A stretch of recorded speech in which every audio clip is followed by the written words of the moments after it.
now we're going to move into a session that will be critical for many farmers, many Hispanics, and it is the coronavirus farmer assistance program. We have with us the head of the acting director of the FSA Farm Services Agency, North Carolina, Robert Satterfield. And I asked him just recently to join us, and he was very open and willing. So welcome, Robert. He has been in the agency for 39 years in North Carolina. For those that are not in the state, is a state of 100 counties. He has he oversees basically that project, that program, the coronavirus program in all the counties. And he is coming to us today from Raleigh. Robert, when you're ready, if you can hear us, we're ready to welcome you and to hear some words about the program. And then we'll go into Spanish with a specific description of the program. So, Rob, the mic is yours. All right, good morning, and thank you for asking me to join. As Nolo said, I am the acting state director for the Farm Service Agency in North Carolina. If you've not worked with the Farm Service Agency before, we look forward to getting to know you and working with you. If you have worked with us before, I hope your needs were met. And if there's anything we can do to improve our service, please let us know. The Farm Service Agency is part of USDA, and we administer programs that provide financial assistance, promote conservation, help stabilize commodity prices, provide disaster assistance, and provide financing. One of those programs that is currently ongoing is a coronavirus food assistance program, or referred to as CFAP2. Sign-up started for that September 20th and goes through October the 12th. A few weeks ago, some changes were made to the program to cover areas that had been left out and provide some flexibility. A couple of those changes were that you can now choose between 2018 or 2019 revenue to compare to your 2020 revenue on sales crops or for contract producers to see if the pandemic caused you a loss. There are also adjustments that can be made to contract growers that had changes in their operation between 2018 or 2019 and 2020. I'm not going to go into a lot of details about the CFAP program because I think that's going to be covered next. If you're interested in applying for CFAP, a good place to start is the farmers.gov website. You can find information about the program. You can find the contact information for your local service center, and you can also access an application. If we've not worked with you before, there's some information and some eligibility forms that we're going to need to be completed. We're going to need your address, your phone number, your Social Security or tax ID number, and direct deposit information. We'll also need you to complete a farm operating plan, which basically tells us how your operation is set up, an adjusted gross income certification form where you certify that your adjusted gross income is less than $900,000 per year, and a highly erodible land and wetland certification, which basically says that you are not currently in violation of the highly erodible land or wetland conservation provisions of the Farm Bill. Anytime you need help or have questions, you can contact your local service center. Well, there is a CFAP call center you can contact, and that phone number is 877-508-8364. We look forward to working with you and hope we can be of assistance. And thank you again for asking me to join. Thank you, Rob, and I appreciate your participation. And I'll just say to the North Carolina audience that we will be doing some other work here in North Carolina, where I'm at in Raleigh, and we're going to be doing some webinars and information to farmers regarding the coronavirus assistantship program, and we'll be collaborating with Acción Hispana ¿Qué pasa? And we will be sending information in the next week about those events. And so, Rob, thank you, and I appreciate your participation. Now we're going to actually turn to Spanish. You don't have to change your selection of language, but we're going to do a video that was pre-recorded describing the program that we've been talking about. I know that different states are dealing with this program a little different, but yet the information that we're presenting is very much the information that describe what the program is about and some of the requirements for eligibility.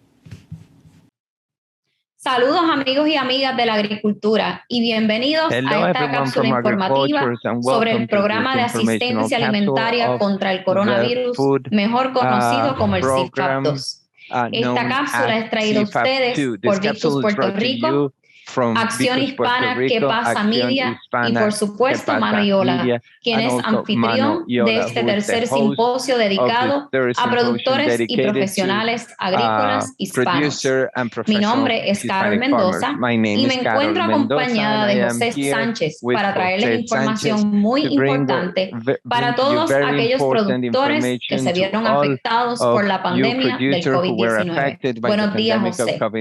Buenos días, Carol, y gracias por invitarme. Good morning, Carol, and thank you for inviting me to this space to bring this very valuable information for our José. Como mencioné al inicio, hoy hablaremos acerca del programa de asistencia alimentaria contra el coronavirus, que está impulsado por la Agencia de Servicios al Agricultor del Departamento de Agricultura Federal de los Estados Unidos. Explícanos, José, en qué consiste este programa. Pues mira, Carol, el programa de asistencia alimentaria contra el coronavirus es un programa que se ha creado para brindar asistencia financiera a aquellos agricultores que se vieron afectados en cuanto a la caída de los precios de sus productos y la interrupción de la cadena de suministros por consecuencia de la pandemia del COVID-19. Este programa es una segunda parte del primer programa, que es el CFAP1, que se había aprobado, que busca llegar a un grupo más amplio de agricultores y agricultoras que el programa anterior. Y por lo tanto, pues, estamos trayendo esta información para que aquellos que no pudieron aprovechar aquel primer programa puedan aprovechar esta nueva oportunidad para poder mitigar esos daños que recibieron y que se vieron afectados en su negocio agrícola. Interesante. ¿Y cuántos fondos han sido destinados para el CFAP2? Y además, ¿cuánto es el máximo que se le puede aprobar a cada productor? Mira, el USDA ha aprobado para este nuevo programa un total de $6 billones y el máximo por productor es de $250,000. Pero esto tiene una excepción, y es que si tú llevas a cabo tu operación agrícola a través de una entidad legal, dice ser una corporación, una sociedad de responsabilidad limitada, lo que conocemos como las LLC, si también tienes un fideicomiso o haces el negocio a través de una sucesión hereditaria, y hay más de dos socios. And that there are members who have invested more than 400,000 of works each. You can top up to 500,000, but if there were partners that each invested 400, 3 partners that invested 400, the top can go up to $750,000. I think it is important to mention that this payment that is going to given to the farmers is independent to the limit that had been established in the CFAP1 program. Wow, that's great. So Jose, who can request assistance from the CFAP2 program? As I said, individual producer can request this program, but also legal entities to manage this agricultural businesses. So if a producer has created an LLC or a trust, also can take advantage of this program.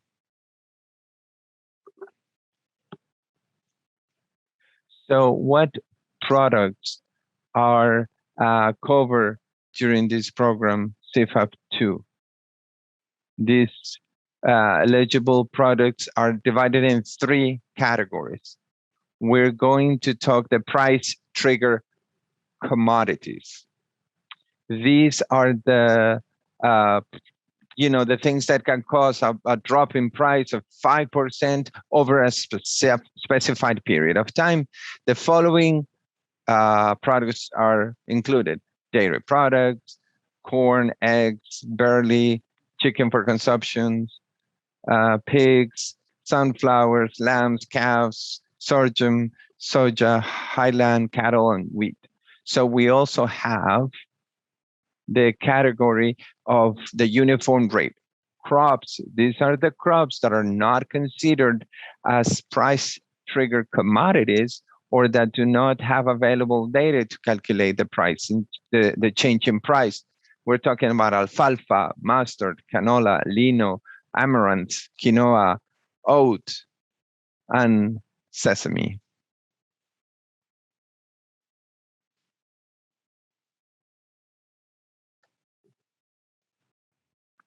So we have a third category, which are the sale products. We're talking about fruits and vegetables. We're talking about aquaculture in controlled environment, right? We're talking about floriculture and nursery crops, tobacco, the mink, the companies that produce grass, right, for sale, and also the wool producers. If you need those producers that need to have more information to eligible products to be able to receive the CFAP2 help, can access to a list of eligible products going to www.farmers.gov/CFAP, and there you can find a comprehensive list of the products that are within or contained in this program. Excellent. And up to when can I submit my application for CFAP2 benefits? According to the website of the Farm Server Agency, they have until October 12th of 2021 to apply for help for pandemic damages or problems. It is important to stay tuned, visiting the website of the agency in case there is any change in date or extension. So let's stay tuned.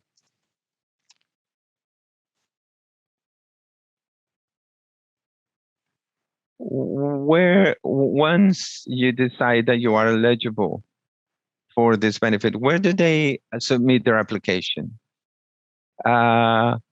Because of the restrictions that was created by the pandemic, the agencies are receiving this request in email, fax, or any other means that the agency decide. It's very important that any other producer that wants to request this help or this helps that have activated, they have the field office, the corresponding field office, to be able to request more information before sending any type of information through the email. The CFAP2 and the related forms are available too in the portal www.farmers.gov/CFAP.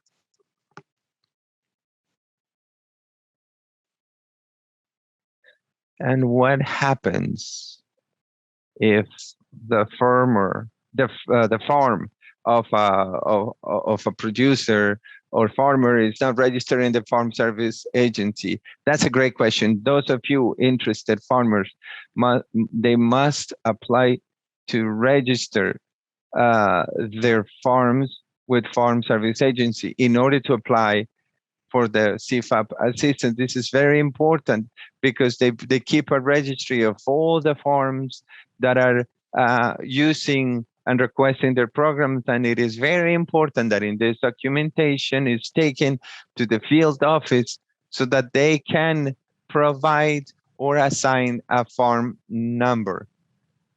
So the documents of the title of your farm or the contract, renting contract, if you're working in a rented farm, right? So this information is vital. And it is important to be kept for 3 years in case the agency decides to do an audit on your or check this information. We spoke about who's eligible. Let's talk about who is not eligible to receive these benefits. Tell us, Jose. Here we have a list of the kind of crops that are not contemplated to receive this help from CFAP2. Between the ones that I've mentioned, we have the corniculate lotus, also grass, also the pollinators. We have the bison that we have mentioned before. Within they're eligible. The seed of crops are also not, the seeds of non-eligible crops and the carob are not within the list.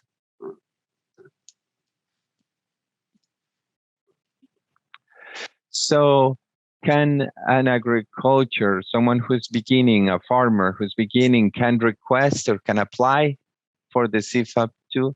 Yes, they can.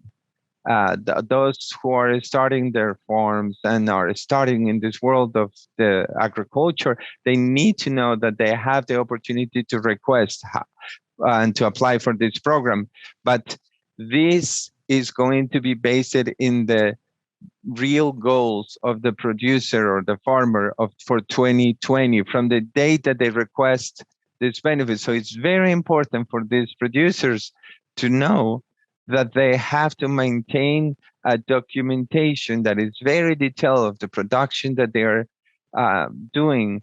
Since they are starting from the beginning, they need to know that they have to take all the provisions to be able to write down, detail what they are cultivating, so that when they have these programs and they have these emergency programs, the agency is going to request an evidence of the production that you have had in your farm. So those agricultures, those farmers can take advantage of this program as long as they have documented and they can prove to the agency.